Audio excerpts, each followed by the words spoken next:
Hello everyone, welcome to Master Key academy.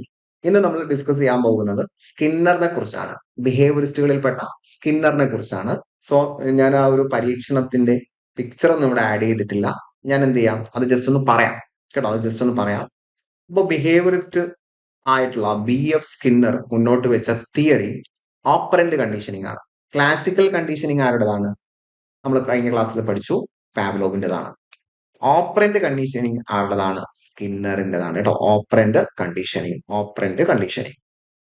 ഇനി അദ്ദേഹം ഈ ഒരു പരീക്ഷണം നടത്തിയിട്ടുള്ളത് ഏതൊക്കെ മൃഗങ്ങളിലാണ് എന്ന് ചോദിച്ചാൽ, ഇവിടെ നിങ്ങൾ ഓർത്താൽ മതി, സ്കിന്നിന്റെ പുറത്താണ് ഓപ്പറേഷൻ നടക്കുന്നത് അല്ലെ. സ്കിന്നിന്റെ പുറത്താണ് ഓപ്പറേഷൻ. ഇപ്പൊ സ്കിന്നർ ഓപ്പറന്റ് അവിടെ നിന്ന് കിട്ടും. ഇനി ഏതൊക്കെ മൃഗങ്ങളിലാണ് പരീക്ഷണം നടത്തിയത്? റാറ്റ്. അവസാനം ആറുണ്ടല്ലേ, റാറ്റ്. അതേപോലെ പീജിയോൺ. റാറ്റിലും പീജിയോണിലാണ് പരീക്ഷണം നടത്തിയിട്ടുള്ളത്. എങ്ങനെയാണ് പരീക്ഷണം നടത്തിയിട്ടുള്ളത് എന്ന് ചോദിച്ചാൽ, അദ്ദേഹം റാറ്റിനെ ആദ്യം ഒരു ബോക്സിനകത്ത് ഇട്ടു. വ്യത്യസ്ത സാഹചര്യങ്ങളിലാണ് റാറ്റിനെയും പീജിനെയും ഒരുമിച്ചല്ല, റാറ്റിനെ ആദ്യം ഒരു ബോക്സിനകത്ത് ഇട്ടു. ഈ ബോക്സിൽ എന്തുണ്ട്? ഒരു ലിവർ ഉണ്ട്. ഈ ലിവർ ഒരു ഡിസ്പെൻസറുമായിട്ട് കണക്റ്റഡ് ആണ്. പുറത്തൊരു ഡിസ്പെൻസർ ഉണ്ട് കേട്ടോ. പുറത്തൊരു ഡിസ്പെൻസർ വെച്ചിട്ടുണ്ട്. ഇതിനകത്ത് കുറച്ച് മില്ലറ്റ് ഉണ്ട്. ഈ ലിവറിൽ തട്ടിക്കഴിഞ്ഞാൽ ഈ മില്ലറ്റ് ഇതിലേക്ക് കൂടി വരും. മനസ്സിലായോ? ഇവിടെ ഒരു റാറ്റും ഇരിപ്പുണ്ട്. ഇവിടെ റാറ്റാണ് സങ്കല്പിക്കുക.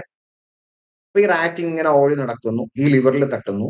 അപ്പൊ റാറ്റിൽ നിന്ന് ഈ ഒരു ഡിസ്പെൻസറിൽ നിന്ന് മില്ലറ്റ് ഇങ്ങനെ വീഴുന്നു. അപ്പൊ ഇവിടെ നമുക്ക് റാറ്റിൽ നിന്ന് കിട്ടേണ്ട റെസ്പോൺസ് ഈ ലിവറിൽ വന്ന് ടച്ച് ചെയ്യുക എന്നുള്ളതാണ്. അപ്പൊ റാറ്റ് ഒരു തവണ ലിവറിൽ ടച്ച് ചെയ്തു, തനിക്ക് എന്തോന്ന് കിട്ടി? തനിക്ക് എന്ത് കിട്ടി? ആ ഒരു മില്ലറ്റ് കിട്ടി. അപ്പൊ റാറ്റിന് മനസ്സിലായി ഇത് ടച്ച് ചെയ്താൽ മില്ലറ്റ് കിട്ടുമെന്ന്. അപ്പൊ ഈ ഒരു മില്ലറ്റ് കിട്ടുന്നതോളം കാലം റാറ്റ് ഇതിൽ ടച്ച് ചെയ്തുകൊണ്ടേയിരിക്കും. അപ്പൊ ഇവിടെ ഫസ്റ്റ് സംഭവിച്ച റെസ്പോൺസ് ആണ് അല്ലെ, ലിവറിൽ വന്ന് ടച്ച് ചെയ്തു, പിന്നെയാണ് സ്റ്റിമുലസ് കിട്ടിയത്.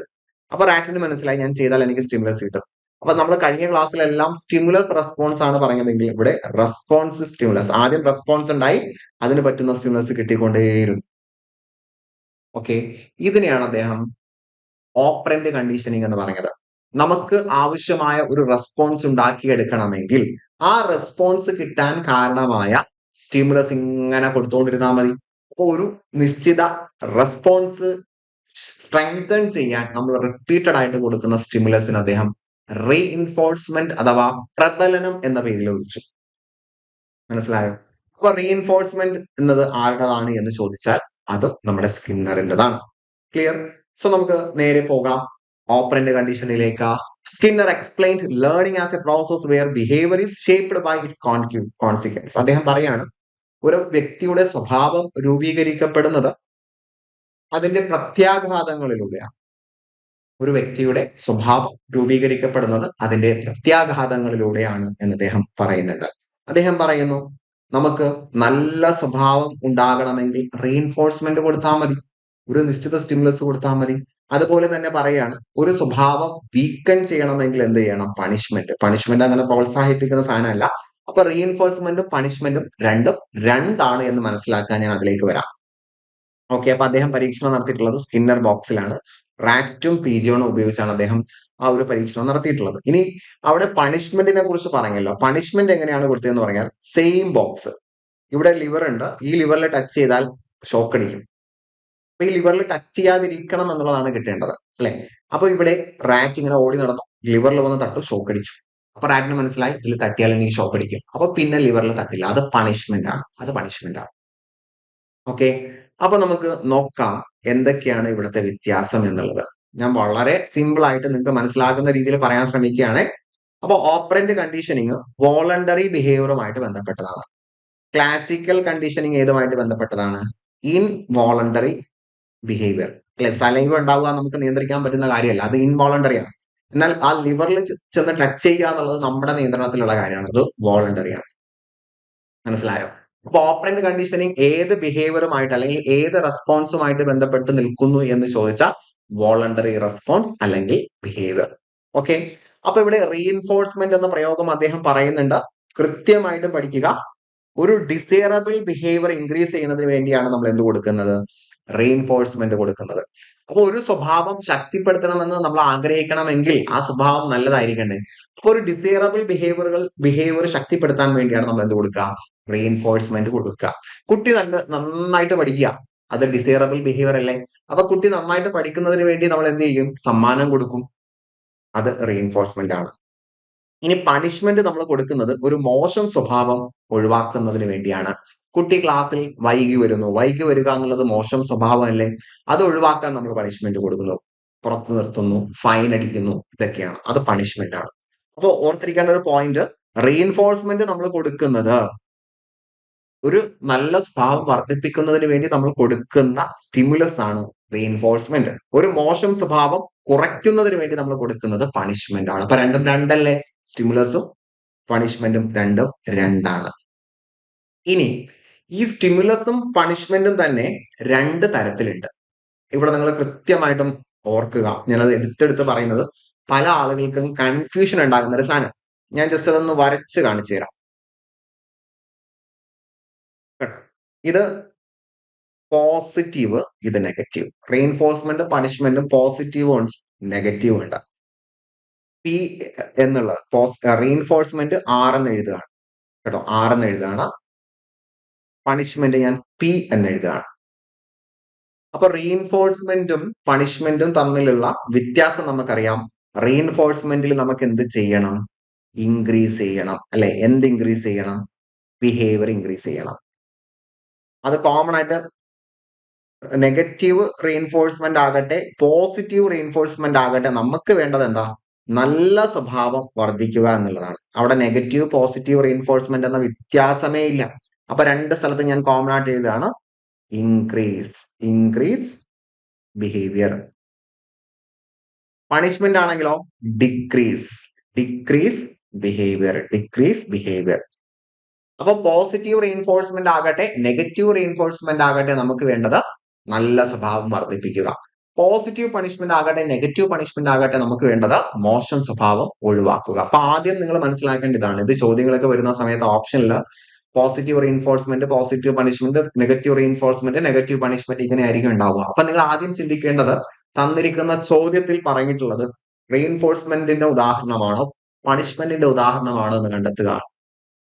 അതെങ്ങനെ ചിന്തിച്ചാൽ മതി, ഒരു പോസിറ്റീവ് ആയിട്ടുള്ള സ്വഭാവത്തെ സ്ട്രെസ് ചെയ്യുന്നതിന് വേണ്ടിയാണോ കൊണ്ടുവന്നിട്ടുള്ളത് എന്ന് കണ്ടെത്തിയാൽ മതി. ഒരു നല്ല സ്വഭാവത്തെ വർദ്ധിപ്പിക്കാൻ കൊണ്ടുവന്നതാണെങ്കിൽ അത് പണിഷ്മെന്റ് അല്ല, അത് റീഇൻഫോഴ്സ്മെന്റ് ആണ്. ഒരു മോശം സ്വഭാവത്തെ ഒഴിവാക്കാൻ വേണ്ടി വന്നിട്ടുള്ളതാണെങ്കിൽ അത് റീഇൻഫോഴ്സ്മെന്റ് അല്ല, പണിഷ്മെന്റ് ആണ് എന്ന് മനസ്സിലാക്കുക. ഇനി പോസിറ്റീവ് റീഇൻഫോഴ്സ്മെന്റ് എന്ന് പറഞ്ഞാൽ ഒരു കുട്ടിയിൽ നിന്ന് നല്ല സ്വഭാവം നമുക്ക് വേണം അല്ലെ. അതിന് നമ്മൾ എന്ത് ചെയ്യും, അവന് ഇഷ്ടമുള്ളത് അങ്ങോട്ട് കൊടുക്കണം അല്ലെ. ഇഷ്ടമുള്ളത് അങ്ങോട്ട് കൊടുത്താലേ വീണ്ടും അത് ചെയ്യുകയുള്ളൂ. അപ്പൊ ഇവിടെ നമ്മൾ എന്ത് ചെയ്യുന്നു, പോസിറ്റീവ്, ആ സിഗ്നൽ സൂചിപ്പിക്കുന്നത് പോലെ, പ്ലസ് സൈൻ യൂസ് ചെയ്യുന്നത് പോലെ നമ്മൾ അങ്ങോട്ട് കൊടുക്കുകയാണ്. അപ്പൊ നമ്മൾ ആഡ് ചെയ്യുന്നു. എന്ത് ആഡ് ചെയ്യുന്നു, പ്ലസന്റ് ആയിട്ടുള്ള ഒരു സ്റ്റിമുലസ് ആഡ് ചെയ്യുന്നു. അപ്പൊ നല്ലത്, അവന് ഇഷ്ടമുള്ളത് അങ്ങോട്ട് കൊടുക്കണം. അതാ ഇവിടെ കൊടുത്തിട്ടുള്ളത്, adding something desirable to increase behaviour. അവന്റെ സ്വഭാവം വർദ്ധിപ്പിക്കുന്നതിന് വേണ്ടി അവന് ഇഷ്ടമുള്ളത് നമ്മൾ കൊടുക്കുന്നു, നമ്മൾ പ്രൈസ് ചെയ്യുന്നു, നല്ല ഗ്രേഡ് കൊടുക്കുന്നു. നല്ല ഗ്രേഡ് കിട്ടിയതിന് നമ്മൾ അവനെ അഭിനന്ദിക്കുന്നു. അപ്പൊ നല്ല ഗ്രേഡ് കിട്ടുക എന്നുള്ള റെസ്പോൺസ് അവൻ വീണ്ടും ചെയ്യും, കാരണം അവൻ എന്ത് ഇഷ്ടമാണ്, പ്രൈസ് ഇഷ്ടമാണ്. ഇനി നെഗറ്റീവ് റീഇൻഫോഴ്സ്മെന്റ് ചില ആളുകൾ പണിഷ്മെന്റ് ആണെന്ന് പഠിച്ചു വെച്ചിട്ടുണ്ടാകും, അത് തിരുത്തണം. നെഗറ്റീവ് റീഇൻഫോഴ്സ്മെന്റിൽ നമുക്ക് വേണ്ടത് നല്ലൊരു സ്വഭാവം വർദ്ധിപ്പിക്കുക എന്നുള്ളതാണ്. പക്ഷെ ഇവിടെ നമ്മൾ ചെയ്യുന്നത് സ്റ്റിമുലസ് റിമൂവ് ചെയ്യുന്നു, മൈനസ് സൂചിപ്പിക്കുന്നത് പോലെ റിമൂവ് ചെയ്യുന്നു. ഏത് സ്റ്റിമുലസ്, പ്ലസന്റ് ആയിട്ടുള്ള സ്റ്റിമുലസ് അല്ല, അൺപ്ലസന്റ് സ്റ്റിമുലസ് ഇവിടെ നിന്ന് റിമൂവ് ചെയ്യുന്നു. അപ്പൊ അൺപ്ലസന്റ് സ്റ്റിമുലസ് റിമൂവ് ചെയ്യുന്നു. എന്താ റിമൂവ് ചെയ്യുന്നത്, അൺപ്ലസന്റ് ആയിട്ടുള്ള സ്റ്റിമുലസ് ആണ്. കണ്ടോ, റിമൂവിങ് സംതിങ് അവേഴ്സീവ് എന്ന് പറഞ്ഞാൽ unpleasant to increase a behaviour. അപ്പൊ നല്ല സ്വഭാവം വർദ്ധിപ്പിക്കുക എന്നുള്ളത് തന്നെയാണ് നമ്മുടെ ലക്ഷ്യം. പക്ഷെ നമ്മൾ അവിടെ കൊടുക്കുന്നത് അൺപ്ലസന്റ്, നമ്മളവിടെ കൊടുക്കുകയല്ല, നമ്മളവിടെ പിൻവലിക്കുന്നു. എന്ത്, അൺപ്ലസന്റ് ആയിട്ടുള്ള സ്റ്റിമുലസ് പിൻവലിക്കുന്നു. ഉദാഹരണം, turning off an alarm by getting out of bed. കുട്ടി ബെഡിൽ നിന്ന് എഴുന്നേൽക്കുക എന്നുള്ളത് നമുക്ക് ഇഷ്ടമുള്ള ഒരു കാര്യമാണ്. അതിനുവേണ്ടി നമ്മൾ എന്ത് ചെയ്യുന്നു, അലാം ഓഫ് ചെയ്യുക. അലാം കേട്ടോണ്ടിരിക്കുന്ന ഒരാൾക്ക് ഇഷ്ടപ്പെടുമോ, ഇല്ല. അപ്പൊ അലാം ഓഫ് ചെയ്യുക. ഞാൻ കുറച്ചുകൂടി സ്പെസിഫിക് ആക്കി പറഞ്ഞുതരാം. നമ്മളിപ്പോ കുട്ടിയോട് പറയാണ്, നീ ഇരുന്ന് പഠിച്ചോളൂ, നിന്റെ ഡ്രസ്സൊക്കെ ഞാൻ അലക്കി തരാം. അപ്പൊ നീ നീ നന്നായിട്ടിരുന്ന് പഠിക്കാൻ ഞാൻ നിനക്ക് തരുന്ന ഒരു ഓഫറാണ് നിന്റെ ഡ്രസ്സ് അലക്കുക. അതിനർത്ഥം എന്താ? നീ ഡ്രസ്സ് അലക്കണ്ട. ഡ്രസ്സ് അലക്കുക എന്നുള്ളത് അവന് ഇഷ്ടമില്ലാത്ത കാര്യമാണ്. അത് നമ്മൾ റിമൂവ് ചെയ്ത് കൊടുത്തു. മനസ്സിലായോ? അപ്പൊ അവന് ഇഷ്ടമില്ലാത്ത ഡ്രസ്സ് അലക്കുക എന്ന ഇഷ്ടമില്ലാത്ത കാര്യം നമ്മൾ അവനിൽ നിന്നും റിമൂവ് ചെയ്ത് കൊടുത്തു. അപ്പൊ റീഇൻഫോഴ്സ്മെന്റ് പോസിറ്റീവ് ആയാലും നെഗറ്റീവ് ആയാലും നമുക്ക് വേണ്ടത് പ്ലസന്റ് ആയിട്ടുള്ള ഡിസൈറബിൾ ആയിട്ടുള്ള ഒരു ബിഹേവിയർ ആഡ് ചെയ്യുക എന്നുള്ളതാണ്. അതിനുവേണ്ടി നമ്മൾ കൊടുക്കുന്നത് എന്താ? അതിന് നമ്മൾ കൊടുക്കുന്നത് പോസിറ്റീവ് ആണെങ്കിൽ അവന് ഇഷ്ടമുള്ള അങ്ങോട്ട് കൊടുക്കും, നെഗറ്റീവ് ആണെങ്കിൽ അവന് ഇഷ്ടമില്ലാത്ത അവനിൽ നിന്ന് എടുത്ത് മാറ്റും. അപ്പോഴാണല്ലോ അവനത് ആവർത്തിക്കുന്നത്. ഓക്കെ. ഇനി പണിഷ്മെന്റിലേക്ക് വന്നു കഴിഞ്ഞാൽ പണിഷ്മെന്റിൽ നമുക്ക് വേണ്ടത് മോശം സ്വഭാവത്തെ എടുത്തു കളയുക എന്നുള്ളതാണ്. അപ്പൊ പോസിറ്റീവ് പണിഷ്മെന്റ് ആകുമ്പോൾ നമ്മൾ എന്ത് ചെയ്യും? പോസിറ്റീവ് പണിഷ്മെന്റ് ആകുമ്പോൾ ഒരു കാര്യം അങ്ങോട്ട് കൊടുക്കും അല്ലെ? പണിഷ്മെന്റിൽ സ്വഭാവം കുറയ്ക്കുകയല്ലേ വേണ്ടത്, സ്വഭാവം ഒഴിവാക്കുക. അപ്പൊ അങ്ങോട്ട് കൊടുക്കുന്നത് എന്തായിരിക്കും? അവന് ഇഷ്ടമല്ലാത്തതായിരിക്കും അല്ലെ? ആഡിങ് സംതിങ് അവേഴ്സീവ്, അൺപ്ലസന്റ് ആയിട്ടുള്ളത് അങ്ങോട്ട് കൊടുക്കുക, അടി കൊടുക്കുക, ഇമ്പോസിഷൻ കൊടുക്കുക, അതൊക്കെ അവന് ഇഷ്ടമില്ലാത്തതായിരിക്കും അല്ലെ? അപ്പൊ പണിഷ്മെന്റിൽ നമ്മൾ അങ്ങോട്ട് കൊടുക്കുന്നത് പോസിറ്റീവ് പണിഷ്മെന്റ് ആകുമ്പോൾ നമുക്ക് വേണ്ടത് മോശം സ്വഭാവത്തെ പിൻവലിക്കുക എന്നുള്ളതാണ്. മോശം സ്വഭാവത്തെ പിൻവലിക്കണമെങ്കിൽ അവന് ഇഷ്ടമില്ലാത്തതായിരിക്കണം അങ്ങോട്ട് കൊടുക്കേണ്ടത് അല്ലെ? Speeding ticket four speeding, speed ഇപ്പോ ഫൈൻ അടിക്കുന്ന കാര്യം ഇവിടെ പറഞ്ഞത്. വണ്ടി വേഗത്തിൽ പോകുന്ന സമയത്ത് വണ്ടി വേഗത്തിൽ പോവുക എന്നുള്ളത് ഡിസൈറബിൾ ആയിട്ടുള്ള കാര്യമല്ല. സ്പീഡ് കുറയ്ക്കണം. സ്പീഡ് കുറയ്ക്കാൻ വേണ്ടി നമ്മൾ എന്ത് ചെയ്യും? ഓവർ സ്പീഡ് ആണെങ്കിൽ ഫൈൻ അടിക്കും. ഫൈൻ അടിക്കുക എന്നുള്ള അവന് ഇഷ്ടമില്ലാത്ത കാര്യമാണല്ലോ. അപ്പൊ ഇഷ്ടമില്ലാത്തതാണ് അങ്ങോട്ട് കൊടുക്കേണ്ടത്. ഇനി നെഗറ്റീവ് പണിഷ്മെന്റ് എന്ന് പറഞ്ഞാൽ എന്താ? Removing something desirable to decrease a behaviour. നമുക്ക് സ്വഭാവം കുറയ്ക്കണം. അപ്പൊ അവനിൽ നിന്ന് എടുത്തു മാറ്റുന്നത് അവന് ഇഷ്ടമുള്ളതായിരിക്കണം അല്ലെ? അവന് ഇഷ്ടമുള്ളത് അവനിൽ എടുത്ത് മാറ്റുമ്പോഴാണ് അത് പണിഷ്മെന്റ് ആവുന്നത്. നിങ്ങൾ മനസ്സിലാക്കുക. അവന് ഇഷ്ടമില്ലാത്തത് അങ്ങോട്ട് കൊടുക്കുമ്പോഴാണ് പണിഷ്മെന്റ് ആകുന്നത്. അവന് ഇഷ്ടമുള്ളത് അവനിൽ നിന്നും എടുത്തു മാറ്റുമ്പോഴാണ് പണിഷ്മെന്റ് ആകുന്നത്. അപ്പൊ ഇവിടെ നോക്കിയോ, ഒരു കുട്ടി മോശമായി പെരുമാറി, നമ്മൾ അവന്റെ ടോയ് പിടിച്ചു വാങ്ങി വെച്ചു, അല്ലെങ്കിൽ മൊബൈൽ ഫോൺ പിടിച്ചു വാങ്ങി വെച്ചു. മൊബൈൽ ഫോൺ അവന് ഇഷ്ടമുള്ള കാര്യമാണ്, അത് നമ്മൾ പിടിച്ചു വാങ്ങി വെച്ചു. ക്ലിയർ? അപ്പൊ പണിഷ്മെന്റ് എന്ന് പറയുമ്പോൾ ഇഷ്ടമില്ലാത്ത നമുക്ക് അൺഡിസൈറബിൾ ആയിട്ടുള്ള സ്വഭാവം, മോശമായിട്ടുള്ള സ്വഭാവം കുറയ്ക്കുകയാണ് വേണ്ടത്. പോസിറ്റീവ് എന്ന് പറഞ്ഞാൽ നമ്മൾ അങ്ങോട്ട് കൊടുക്കുന്നു. അപ്പൊ നമുക്ക് മോശം സ്വഭാവം കുറയ്ക്കണമെങ്കിൽ അങ്ങോട്ട് കൊടുക്കുന്നത് അവന് ഇഷ്ടമില്ലാത്തതായിരിക്കണം. അതുപോലെ നെഗറ്റീവ് ആകുമ്പോൾ അതിനർത്ഥം അവിടെ നിന്ന് ഇങ്ങോട്ട് എടുക്കുകയാണ്. പണിഷ്മെന്റ് ആകണമെങ്കിൽ അവന് ഇഷ്ടമില്ലാത്തത് ഇങ്ങോട്ട് എടുക്കുകയാണ് വേണ്ടത്. ക്ലിയർ അല്ലേ? ക്ലിയർ അല്ലേ? ഇനി കൃത്യമായിട്ടും നിങ്ങൾക്ക് കിട്ടില്ലേ? അപ്പൊ നിങ്ങളൊന്ന് ജസ്റ്റ് ഒന്ന് പറഞ്ഞു നോക്കൂ എന്താണ് പോസിറ്റീവ് പണിഷ്മെന്റും നെഗറ്റീവ് പണിഷ്മെന്റും തമ്മിലുള്ള വ്യത്യാസം? പണിഷ്മെന്റ് ആണെങ്കിൽ എന്ത് ചെയ്യണം? അവിടെ ബിഹേവിയർ എന്ത് ചെയ്യണം? ബിഹേവിയർ കുറയ്ക്കണം. ഇനി റീഇൻഫോഴ്സ്മെന്റ് ആണെങ്കിലോ ബിഹേവിയർ വർദ്ധിപ്പിക്കണം. പോസിറ്റീവ് റീഇൻഫോഴ്സ്മെന്റ് ആണെങ്കിലോ ഇഷ്ടമുള്ളത് അങ്ങോട്ട് കൊടുക്കണം. നെഗറ്റീവ് റീഇൻഫോഴ്സ്മെന്റ് ആണെങ്കിലോ ഇഷ്ടമില്ലാത്തത് എടുത്ത് മാറ്റണം. പോസിറ്റീവ് പണിഷ്മെന്റ് ആണെങ്കിലോ ഇഷ്ടമില്ലാത്തതാണ് കൊടുക്കേണ്ടത്, അപ്പോഴാണ് പണിഷ്മെന്റ് ആകുന്നത്. നെഗറ്റീവ് പണിഷ്മെന്റ് ആണെങ്കിലോ ഇഷ്ടമുള്ളത് എടുത്ത് മാറ്റണം അല്ലെ? ഇഷ്ടമുള്ളത് എടുത്ത് മാറ്റണം, അപ്പോഴാണ് അത് പണിഷ്മെന്റും ആകുന്നത്. ക്ലിയർ അല്ലേ? ഓക്കെ അല്ലേ? അപ്പൊ അത് കൃത്യമായിട്ട് മനസ്സിലാക്കുക. അപ്പൊ റീഇൻഫോഴ്സ്മെന്റ്, അപ്പൊ അവിടുത്തെ ആ ഒരു വ്യത്യാസം ഞാൻ കൊടുത്തിട്ടുണ്ട്. റീഇൻഫോഴ്സ്മെന്റ് നമ്മൾ കൊടുക്കുന്നത് to get a behaviour to happen more ഓഫർ. നല്ല സ്വഭാവം വീണ്ടും വീണ്ടും ചെയ്യാനാണ് നമ്മൾ റീഇൻഫോഴ്സ്മെന്റ് കൊടുക്കുന്നത്. പണിഷ്മെന്റ് കൊടുക്കുന്നത് എന്താ? വീണ്ടും ആവർത്തിക്കാതിരിക്കാനാണ്. ഒരു മോശം സ്വഭാവം, അപ്പൊ നല്ല സ്വഭാവം വീണ്ടും ആവർത്തിക്കുന്നതിന് വേണ്ടി കൊടുക്കുന്നത് റീഇൻഫോഴ്സ്മെന്റും, മോശം സ്വഭാവം വീണ്ടും ആവർത്തിക്കാതിരിക്കുന്നതിന് വേണ്ടി കൊടുക്കുന്നത് പണിഷ്മെന്റുമാണ്. ക്ലിയർ? ഇനി പോസിറ്റീവും നെഗറ്റീവും, പണിഷ്മെന്റും റീഇൻഫോഴ്സ്മെന്റും പോസിറ്റീവും നെഗറ്റീവും ഉണ്ട്. അപ്പൊ നമുക്ക് നോക്കാം. പോസിറ്റീവ് എന്ന് പറഞ്ഞാൽ ഒരു സ്റ്റിമുലസ് കൊടുക്കുക, നെഗറ്റീവ് എന്ന് പറഞ്ഞാൽ ഒരു സ്റ്റിമുലസിനെ എടുത്തു മാറ്റുക. അപ്പൊ നമ്മൾ കൊടുക്കുന്നത് റീഇൻഫോഴ്സ്മെന്റ് ആണോ പണിഷ്മെന്റ് ആണോ എന്നതിന്റെ അടിസ്ഥാനത്തിലാണ് നമ്മൾ കൊടുക്കുന്ന അല്ലെങ്കിൽ എടുത്തു മാറ്റുന്ന സ്റ്റിമുലസ് ഗുഡ് ആണോ ബാഡ് ആണോ പ്ലസന്റ് ആണോ അൺപ്ലസന്റ് ആണോ എന്നൊക്കെ തീരുമാനിക്കേണ്ടത്. ക്ലിയർ അല്ലേ? ക്ലിയർ അല്ലേ? അങ്ങനെ റീഇൻഫോഴ്സ്മെന്റും പണിഷ്മെന്റും തമ്മിലുള്ള വ്യത്യാസം നമുക്ക് മനസ്സിലായി. ഇനി ഈ റീഇൻഫോഴ്സ്മെന്റ് നിരന്തരം കൊടുക്കണമെന്നാണ് നമ്മൾ പറഞ്ഞത് അല്ലെ? ഒരു റെസ്പോൺസ് നമുക്ക് കിട്ടണമെങ്കിൽ റീഇൻഫോഴ്സ്മെന്റ് കൊടുത്തുകൊണ്ടേയിരിക്കണം അല്ലെ? റീഇൻഫോഴ്സ്മെന്റ് സ്റ്റോപ്പ് ചെയ്താൽ ചിലപ്പോൾ എന്ത് ചെയ്യും? റെസ്പോൺസ് സ്റ്റോപ്പ് ആവും അല്ലെ? കുട്ടി ഓരോ തവണ ജയിക്കുമ്പോഴും നമ്മൾ സമ്മാനം കൊടുക്കുന്നു. പെട്ടെന്ന് ഒരു ദിവസം നമ്മൾ ജയിച്ചപ്പോൾ സമ്മാനം കൊടുത്തില്ല. അപ്പൊ കുട്ടി മനസ്സിലാക്കുന്നു ഇനി എനിക്ക് സമ്മാനം കിട്ടാൻ പോകുന്നില്ല എന്ന് കരുതി അവ പഠിക്കുന്നത് നിർത്തും. ഉദാഹരണം പറഞ്ഞതാണ്. ഇപ്പൊ റീഇൻഫോഴ്സ്മെന്റ് എങ്ങനെ കൊടുക്കണം? ഓരോ തവണ റെസ്പോൺസ് വരുമ്പോഴും റീഇൻഫോഴ്സ്മെന്റ് കൊടുക്കണോ വേണ്ടയോ, കൊടുക്കുമ്പോഴുള്ള വ്യത്യാസം എങ്ങനെയാണ് എന്നുള്ളതാണ് നമ്മൾ പഠിക്കാൻ പോകുന്നത്. Types of schedules of reinforcement. റീഇൻഫോഴ്സ്മെന്റിന്റെ സ്കെഡ്യൂൾസിനെ കുറിച്ച് നമുക്ക് പറയാം. സ്കെഡ്യൂൾസ് പറയുമ്പോൾ ഫിക്സഡ് റേഷ്യോയും ഉണ്ട്, വേരിയബിൾ റേഷ്യോയും ഉണ്ട്. അപ്പൊ റേഷ്യോ എന്ന് പറയുമ്പോൾ നിങ്ങൾ എന്തിനെ മനസ്സിലാക്കണം? ഇവിടെ ഫിക്സഡ് റേഷ്യോയും ഉണ്ട്, ഫിക്സഡ് ഇന്റർവെല്ലും ഉണ്ട് കേട്ടോ. ഫിക്സഡ് റേഷ്യോ ഉണ്ട്, ഫിക്സഡ് ഇന്റർവെല്ലും ഉണ്ട്. അപ്പോൾ ഫിക്സഡ് റേഷ്യോ എന്ന് പറഞ്ഞാൽ reinforcement is delivered after a set predictable number. Ratio എന്ന് പറയുമ്പോഴെല്ലാം നമ്പറിനെയാണ് സൂചിപ്പിക്കുന്നത്. ഒരു നിശ്ചിത നമ്പറിന് ശേഷം നമ്മൾ റീഇൻഫോഴ്സ്മെന്റ് കൊടുക്കുന്നു. അപ്പൊ നമ്മൾ പറയാണ് ഓരോ 5 ടാസ്ക് പൂർത്തിയാക്കുന്ന ആൾക്കും 10 രൂപ. അപ്പൊ 5ാമത്തെ ടാസ്ക് പൂർത്തിയാക്കുമ്പോൾ 10 രൂപ കിട്ടും. അതാണ് ഫിക്സഡ് റേഷ്യോ എന്ന് പറയുന്നത്. മനസ്സിലായോ? So example, A bonus for every 5 sales. ഓരോ 5 സാധനങ്ങൾ വിറ്റഴിക്കുന്ന സമയത്ത് നിങ്ങൾക്ക് എന്താവും? സമ്മാനം ഉണ്ടാവും. ഇപ്പൊ നിങ്ങൾ സൂപ്പർ മാർക്കറ്റിൽ പോവാണ്, അപ്പൊ പറയാണ് 5ാമത്തെ സെയിലിൽ ഒരു ഗിഫ്റ്റ് കിട്ടും. അപ്പൊ 5 നമ്മൾ കറക്റ്റ് പൂർത്തിയാക്കും, 5ാമത്തതിൽ നമുക്ക് ഗിഫ്റ്റ് കിട്ടും. അപ്പോ ഒരു ഫിക്സഡ് നമ്പറിന് ശേഷം നമ്മൾ ഒരു റീഇൻഫോഴ്സ്മെന്റ് കൊടുക്കുന്നു. അപ്പൊ റേഷ്യോ എന്ന് പറയുമ്പോൾ നമ്പർ എന്ന് ഓർത്തിരുന്നാൽ മതി. ഇന്റർവൽ എന്ന് പറയുമ്പോൾ ടൈം, ഞാൻ അതടുത്ത പറയും. So reinforcement is delivered after a set predictable number of response. ഒരു നിശ്ചിത നമ്പറിന് ശേഷം, ഉദാഹരണം 5 സെയിലുകൾക്ക് ശേഷം ഗിഫ്റ്റ് കൊടുക്കുക. So this procedure is high steady rates of responding but a short pause after the reward. അപ്പൊ ഈ ഒരു റെസ്പോൺസിന്റെ പ്രത്യേകത 5 തവണയും കൃത്യമായിട്ട് അയാൾ എന്ത് ചെയ്തിരിക്കും? സെയിൽ നടത്തിയിരിക്കും. കാരണം 5 പൂർത്തിയായാലേ റീഇൻഫോഴ്സ്മെന്റ് കിട്ടുള്ളൂ. അപ്പൊ ഈ തരത്തിലുള്ള റീഇൻഫോഴ്സ്മെന്റിന്റെ പ്രത്യേകത, ഫിക്സഡ് റേഷ്യോ റീഇൻഫോഴ്സ്മെന്റിന്റെ പ്രത്യേകത, അവിടെ അയാളുടെ റെസ്പോൺസ് ഷുവർ ആണ്. ക്ലിയർ അല്ലേ? അപ്പോൾ ഫിക്സഡ് റേഷ്യോ റീഇൻഫോഴ്സ്മെന്റ് എന്ന് പറഞ്ഞാൽ ഒരു നിശ്ചിത നമ്പറിന് ശേഷം റീഇൻഫോഴ്സ്മെന്റ് കൊടുക്കുന്നു.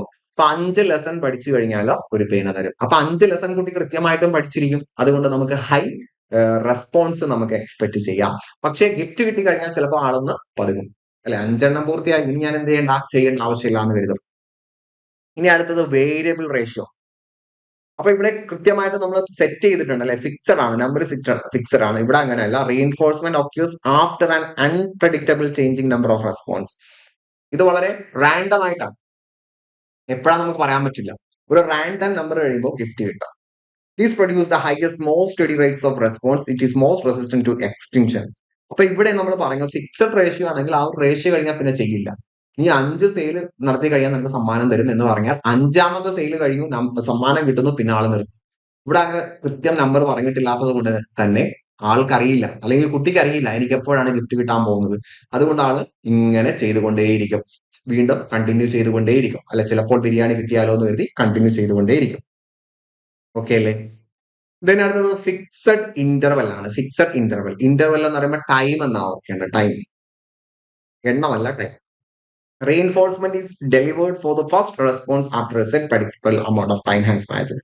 ഒരു നിശ്ചിത സമയം, ഇപ്പൊ ഒരാഴ്ച കൂടുമ്പോൾ ഒരു സമ്മാനം, വീക്ക്ലി പേ ചെക്ക് ഒക്കെ പോലെ. അപ്പൊ ഒരാഴ്ച കൂടുമ്പോൾ, ഒരു നിശ്ചിത സമയം കഴിയുമ്പോൾ കൊടുക്കുന്ന റീഇൻഫോഴ്സ്മെന്റ്.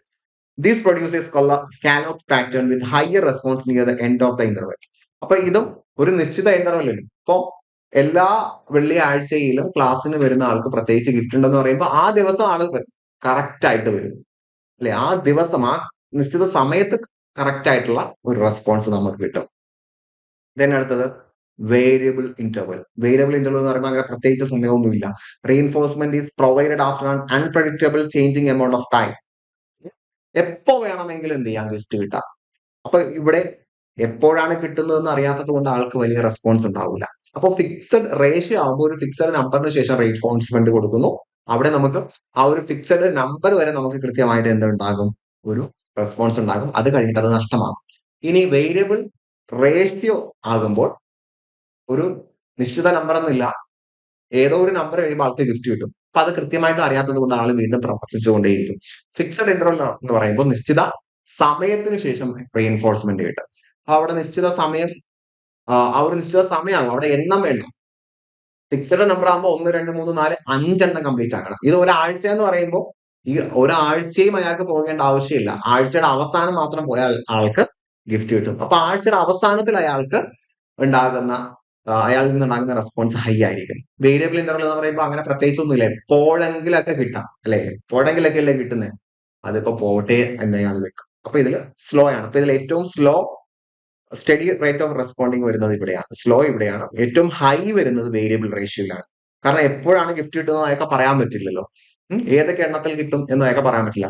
ഒരു 6ാമത്തതിൽ അയാൾക്ക് സമ്മാനം കിട്ടി. അപ്പൊ അയാൾ കരുതും ഇനിയിപ്പോ 12ൽ ചിലപ്പോൾ കിട്ടാം, ചിലപ്പോൾ അതിനു മുന്നേ കിട്ടാം. അതുകൊണ്ട് ഹയസ്റ്റ് റെസ്പോൺസ് ഉണ്ടാകുന്ന most high and study response കിട്ടുന്നത് എവിടെയാണ്? കേട്ടോ, ക്ലിയർ? ഇനി ഓപ്പറന്റ് കണ്ടീഷനിങ് നമ്മുടെ സ്വഭാവത്തെ രേഖപ്പെടുത്തുന്നതിന്, സ്വഭാവത്തെ രൂപീകരിക്കുന്നതിന് വേണ്ടിയാണ്. ക്ലാസിക്കൽ കണ്ടീഷനിങ് അങ്ങനെ തന്നെയാണ്. So learning occurs through successive approximation. അപ്പൊ ഒരു നിരന്തരം ഒരു റീഇൻഫോഴ്സ്മെന്റ് കിട്ടുന്ന ഒരു കുട്ടിയെ സംബന്ധിച്ചിടത്തോളം അവൻ സമാന രീതിയിലുള്ള സ്വഭാവം ആവർത്തിക്കും എന്നുള്ളത് നമുക്ക് ഉറപ്പ് പറയാൻ പറ്റും. Complex behaviours are developed by step by step. അപ്പൊ കുട്ടിയിൽ പല സങ്കീർണമായ സ്വഭാവങ്ങളും നമുക്ക് സ്റ്റെപ്പ് ബൈ സ്റ്റെപ്പ് കൊണ്ടുവരാൻ പറ്റും. അപ്പൊ സ്വഭാവങ്ങൾ ഫോം ചെയ്യാൻ പറ്റും. അപ്പൊ ആദ്യം നമ്മൾ കുട്ടികളെ എഴുതാൻ പഠിക്കുന്നു, പിന്നീട് ലെറ്റേഴ്സ് എഴുതാൻ പഠിക്കുന്നു, വേർഡ്സ് എഴുതാൻ പഠിപ്പിക്കുന്നു, സെന്റൻസ് എഴുതാൻ പഠിക്കുന്നു. അപ്പൊ കോംപ്ലക്സ് ആയിട്ടുള്ള സ്വഭാവങ്ങളൊക്കെ നമുക്ക് പഠിപ്പിക്കാൻ ഓപ്പറന്റ് കണ്ടീഷനിങ്ങിലൂടെ സാധിക്കും. മോശം സ്വഭാവം ഒഴിവാക്കാൻ ഓപ്പറന്റ് കണ്ടീഷനിങ്ങിലൂടെ സാധിക്കും എന്ന് പഠിക്കുക. ഓപ്പറന്റ് കണ്ടീഷനിങ്ങിന്റെ മറ്റൊരു പേരാണ് പ്രോഗ്രാംഡ് കണ്ടീഷനിങ്. അപ്പൊ പ്രോഗ്രാംഡ് ലേണിംഗും ഇതുമായിട്ട് ബന്ധപ്പെട്ടാണ്. Teaching machine and programmed learning. അപ്പൊ ലേണിംഗ് മെറ്റീരിയൽ വളരെ സ്മോൾ സ്റ്റെപ്പിൽ നിന്ന് സ്റ്റാർട്ട് ചെയ്ത് ഫീഡ്ബാക്ക് ഒക്കെ വാങ്ങി സാവധാനത്തിൽ കുട്ടി എന്ത് ചെയ്യണം, പഠനത്തിലേക്ക് കൊണ്ടുവരണം. അങ്ങനെ ഒരു പ്രോഗ്രാംഡ് ലേണിംഗ് എന്ന് പറയുന്ന സാധനവും ഓപ്പറന്റ് കണ്ടീഷനിങ്ങുമായിട്ട് ബന്ധപ്പെട്ടതാണ്. ക്ലിയർ? ഇനി ഇതിന്റെ ക്ലാസ് റൂം ആപ്ലിക്കേഷനിലേക്ക് വരുന്ന സമയത്ത് കുട്ടികൾ നല്ലത് ചെയ്താൽ അഭിനന്ദിക്കണം, നല്ല ഗ്രേഡ് കൊടുക്കണം, റിവാർഡ് കൊടുക്കണം. അതൊക്കെ ക്ലാസിക്കൽ ഓപ്പറന്റ് കണ്ടീഷനിങ്ങിന്റെ ആപ്ലിക്കേഷൻ ആണ്, അല്ലെ? പണിഷ്മെന്റ് കൊടുത്താൽ സ്വഭാവം കുറയ്ക്കാൻ പറ്റും. പോസിറ്റീവ് ബിഹേവിയർ എൻകറേജ് ചെയ്യാൻ വേണ്ടി റീഇൻഫോഴ്സ്മെന്റ് കൊടുത്താൽ മതി, റിവാർഡ് കൊടുത്താൽ മതി. ഓരോ വ്യക്തിക്കും വ്യക്തിഗതമായിട്ട് ഇൻസ്ട്രക്ഷൻസ് കൊടുക്കണം എന്നുള്ളതെല്ലാം ഓപ്പറന്റ് കണ്ടീഷനിങ്ങിന്റെ ക്ലാസ് റൂം ആപ്ലിക്കേഷൻ ആണ്. അപ്പൊ സ്കിന്നറിന്റെ വ്യൂ എന്താ? ക്ലാസിക്കൽ കണ്ടീഷനിങ്ങിൽ പാവ്ലോവ് പറയുന്നത് പോലെ തന്നെ ഒബ്സർവബിൾ ബിഹേവിയർ, നമുക്ക് ഒബ്സർവ് ചെയ്യാൻ പറ്റുന്ന ബിഹേവിയർ മാത്രമേ മാറ്റാൻ പറ്റുകയുള്ളൂ. Then internal mental process is ignored. എല്ലാ ബിഹേവിയറിസ്റ്റുകളെ പോലെയും മാനസിക ചിന്തകളെ കുറിച്ച് അദ്ദേഹം ചിന്തിക്കുന്നില്ല. അദ്ദേഹം റാഡിക്കൽ ബിഹേവിയറിസത്തെ കുറിച്ച് പറയുന്നുണ്ട് കേട്ടോ. റാഡിക്കൽ ബിഹേവിയറിസത്തെ കുറിച്ച് പറഞ്ഞത് ആരാന്ന് ചോദിച്ചാൽ സ്കിന്നറാണ്. അദ്ദേഹം പരിസരത്തിന് മറ്റുള്ള ബിഹേവിയറിസ്റ്റുകളെക്കാൾ കുറച്ചുകൂടി ഇമ്പോർട്ടൻസ് നൽകുന്നുണ്ട്. അതാണ് റാഡിക്കൽ ബിഹേവിയറിസം. എൻവയോൺമെന്റൽ കൺട്രോൾസ് ബിഹേവിയർ, ഇതിനെയാണ് നമ്മൾ റാഡിക്കൽ ബിഹേവിയറിസം എന്ന് പറയുന്നത്. നമ്മുടെ ചുറ്റുപാട് നമ്മുടെ സ്വഭാവത്തെ സ്വാധീനിക്കുന്നുണ്ട്. അതിനെ അദ്ദേഹം പറഞ്ഞ പേരാണ് റാഡിക്കൽ ബിഹേവിയറിസം. റാഡിക്കൽ ബിഹേവിയറിസം ആരുടേതാണെന്ന് ചിലപ്പോൾ ചോദിക്കാം, സ്കിന്നറിന്റേതാണ്. എന്താണ് റാഡിക്കൽ ബിഹേവിയറിസം എന്ന് അങ്ങനെ ചോദിക്കാറില്ല. ചോദിച്ചാൽ മനസ്സിലാക്കുക, ഒരാളുടെ ചുറ്റുപാട് അയാളുടെ സ്വഭാവത്തെ രൂപീകരിക്കുന്നുണ്ട്. ദെൻ ഈ ഒരു തിയറിയിലെ ലിമിറ്റേഷൻസ്, ഇവിടെ കോഗ്നിറ്റീവ് പ്രോസസ്സിന് ഇമ്പോർട്ടൻസ് നൽകുന്നില്ല. എക്സ്റ്റേണൽ കൺട്രോളിനാണ് ഓവർ എംഫസൈസ്, അല്ലെ? ഒരാളുടെ ചിന്തയ്ക്ക് എംഫസൈസ് നൽകുന്നില്ല. ക്രിയേറ്റീവ് ലേണിംഗിന് അനുഗുണമല്ല. എല്ലാ ബിഹേവിയറിസ്റ്റ് തിയറികളുടെയും പ്രത്യേകത, ലിമിറ്റേഷൻസ് ഇത് തന്നെയാണ് എന്ന് മനസ്സിലാക്കുക. ക്ലിയർ? അപ്പൊ ഇനി നിങ്ങൾ മനസ്സിലാക്കേണ്ട മറ്റൊരു കാര്യം കൂടിയുണ്ട്. ഒരു ലെറ്റർ കാണിച്ചിട്ട്, ഈ ഫ്ലാഷ് കാർഡ് ഒക്കെ ഉണ്ടല്ലോ, ഈ ഒരു ഫ്ലാഷ് കാർഡ് ഒക്കെ നമ്മൾ യൂസ് ചെയ്യുന്നത് ഈ കണ്ടീഷനിങ്ങിന്റെ ഭാഗമായിട്ടാണ് കേട്ടോ. കണ്ടീഷനിങ്, ഒരു ഫ്ലാഷ് കാർഡ് കാണുമ്പോൾ കുട്ടിക്ക് അതുമായിട്ട് ബന്ധപ്പെട്ട പേര് പറയാൻ പറ്റുന്നതും കണ്ടീഷനിങ്ങിന്റെ ഭാഗമായിട്ടാണ്, ക്ലാസിക്കൽ കണ്ടീഷനിങ്ങിന്റെ ഒക്കെ ഭാഗമായിട്ടാണ് എന്ന് മനസ്സിലാക്കുക. ക്ലിയർ? അപ്പൊ നമ്മൾ ബിഹേവിയറിസ്റ്റ് തിയറി കംപ്ലീറ്റ് ചെയ്തു. അടുത്ത ക്ലാസ്സിൽ നമുക്ക് ഗസ്റ്റാൾട്ട് തിയറിയിലേക്ക് പോകണം. അപ്പൊ ഇത്രയും കാര്യങ്ങൾ കൃത്യമായിട്ടും പഠിച്ചു വെക്കുക. പുതിയൊരു ടോപ്പിക്കുമായിട്ട് നമുക്ക് വീണ്ടും കാണാം. അതുവരേക്കും wish you good luck, good bye.